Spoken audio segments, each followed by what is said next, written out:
Selain warganet, istri Indra Bekti juga mendapat hujatan dari seorang perempuan bernama Miss Ajeng. Bahkan Ajeng membeberkan keburukan Dila hingga viral di media sosial.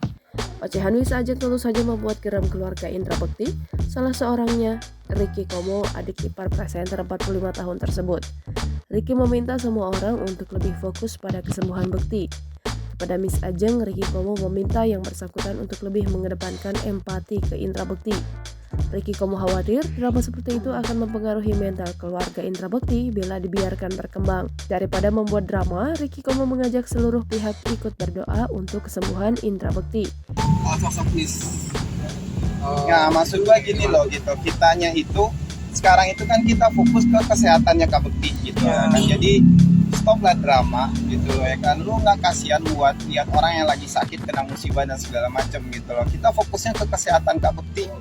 Sebagaimana diketahui, Indra Bekti mengalami pecah pembuluh darah kepala sampai pingsan saat siaran di radio di Jakarta pada 28 Desember 2022.